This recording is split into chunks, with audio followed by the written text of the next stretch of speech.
Hello. What's that over there? Is that an airplane? Oh, what did he just drop? That's such a dumb bit. Oh my god, that's such a stupid bit.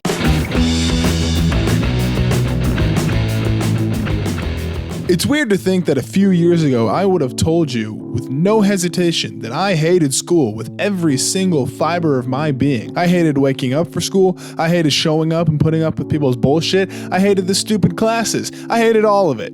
Because now, after I haven't attended school for a few years, I'm realizing that real life is so much worse. I miss the balance that school provided. I'll admit it, I miss the structure. School had me thinking that the rest of life was gonna be this easy. Whether or not I recognized it or not, it kind of set me up to think that the rest of my life was gonna operate under this same balance. That I would be able to effortlessly make linear progress in my career, and at the same time hold an excellent social life, meeting all of my social needs. When I was in school, I got to choose from 2,000 other kids who I wanted to spend my time with. It was the ultimate selection pool. So not only was I seeing an excellent return on investment on my personal development, I was also seeing excellent return on investment on my social efforts. I didn't have to do anything. I could just go to lunch and talk to my friends or mess around in the back of the classroom while I was supposed to be doing work. But now, since it's been a few years since I've attended in-person schooling, I'm really starting to realize that real life just blows.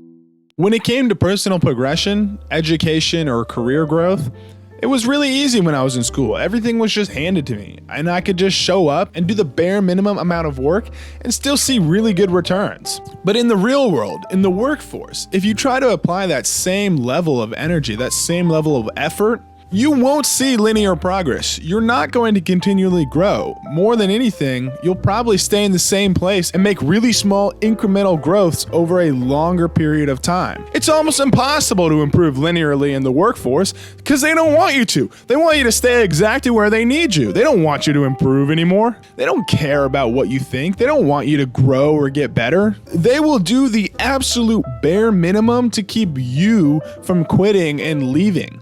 They're trying to get as much value out of you as they possibly can. You could bust your butt for an entire year for a company, and the best you'll get is like a 5 to 10% raise. Oh man, you have been busting your butt out here, just doing everything above and beyond. You're our best employee. Oh, what was that?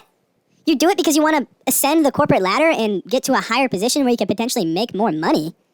Well, that doesn't make any sense. Here, I've got a better idea. Why don't you take this 5% raise and fuck off. After school, your social life is entirely dependent to your environment. You now have to deal with the bullshit of the workforce and the luck of getting good company to spend your time with. I'm willing to bet that most people do not work with people their age, especially young people. Everybody's just gonna be older than you. The average adult interacts with far fewer people than the average student does. And social contact hours in general for everyone have been declining pretty steadily for quite some time now. Not only that, but the cost to sustain a friendship, not just your time, but monetarily, has risen significantly as well. Now, there's plenty of reasons that we can point to for why this happens. Everybody's on their phones, we're all driving places, there's not enough urban density, whatever you want to point to. Fact of the matter is, it's happening. Socializing has become a high demand task.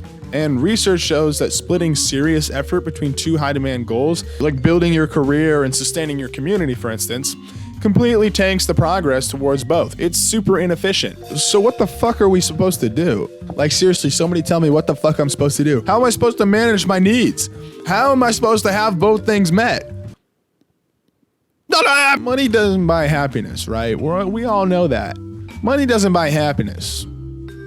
But hypothetically, if I made $250,000 a year, would I probably be in a better position to make myself happy? Yes. I'm just gonna say, yeah, money does kind of buy happiness, at least in this economy. So is that my answer? Be rich? Yeah, I think so. If you guys enjoyed the video, go ahead and drop a comment below. I'm kidding. Okay, Maslow's hierarchy of needs. If you can't meet your safety and financial needs, then it's gonna be a lot harder to sustain your social needs. It's not the other way around. I tried it the other way around, and yeah, I'm here to say that it doesn't really do much in the long term. I think there's evidence to back this too. If I'm not wrong, people under financial strain socialize less, they have less friends, and like lower quality friendships too. So yeah, I think your life will just get better if you're more successful. I talked about this in my last video.